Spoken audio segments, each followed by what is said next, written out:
أعوذ بالله من الشيطان الرجيم بسم الله الرحمن الرحيم আমি বিতাড়িত শয়তান হইতে আশ্রয় প্রার্থনা করছি এবং মহান করুণাময় আল্লাহ তাআলার নামে শুরু করছি।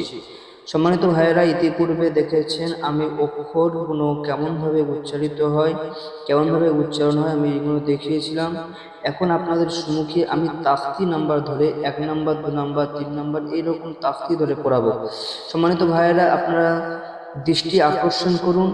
এখানে বিসমিল্লাহির রহমানির রহিম, রব্বি ইয়াসসির ওয়ালা তুআসসির ওয়াতাম্মিম বিল খায়র ওয়া বিকা নাস্তাঈনু ইয়া ফাত্তাহ রব্বি জিদনি ইলমা। এটা আমরা প্রত্যেকে পড়বো, কারণ এটা কায়দা শুরু থেকে পড়লে আল্লাহ রব্বুল আলামিন আমাদের পড়াশোনার মধ্যে বরকত দেবেন এবং স্মৃতিশক্তি বৃদ্ধি করবেন। সম্মানিত ভাইয়েরা, এখানে প্রতিটা অক্ষর যেমনভাবে আছে তেমনভাবে আমি উচ্চারণ করে পড়িয়ে দিচ্ছি। আপনারা দৃষ্টি আকর্ষণ করে যেখানে বসিয়ে নেবেন। আলিফ, বা, তা, সা, জিম, হা, খ,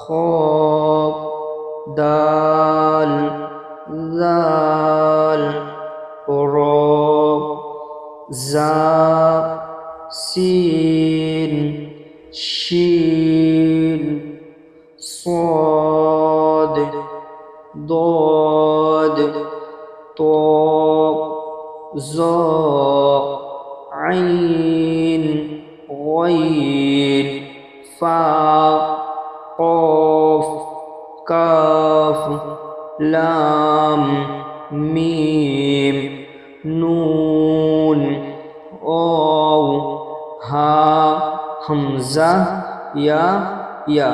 সম্মানিত ভাইয়েরা, একটা আপনারা খুবই খেয়াল করবেন, এই যে আলিফ থেকে ইয়া পর্যন্ত আমরা পড়লাম, আলিফ থেকে ইয়া পর্যন্ত জানলাম এবং আমাদের অক্ষরগুলো চিনতে হবে। আলিফ, বা, তা, সা, এই বা, তা, সা এই একই রকম কিন্তু দেখতে, শুধু নোক্তার এর নিচেই 1 নোক্তা, ওর উপর 2 নোক্তা। এই নোক্তার ডিফারেন্সের জন্য বায়ের জায়গায় যদি বা বায়ের নোক্তার নিচে আছে, তায়ের ওপরে 2 নোক্তা আছে।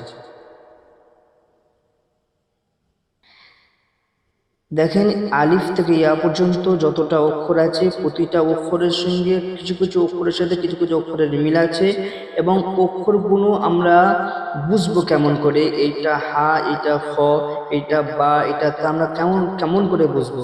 এগুলো বুঝতে হলে আমাদের লক্ষ্য করতে হবে, আমাদের একান্ত শিখতে হবে এই নোক্তাগুলো। আলিফ খালি, বায়ের নিচে 1 নোক্তা, তায়ের ওপর 2 নোক্তা, সায়ের ওপর 3 নোক্তা, জিমের নিচে 1 নোক্তা। এইরকম ভাবে আলিফ থেকে ইয়া পর্যন্ত আমরা নোক্তা ধরে ধরে মুখস্থ করব। ইনশাআল্লাহ নোক্তা ধরে ধরে মুখস্থ করলে এই অক্ষরগুলো আমরা চিনে যাব।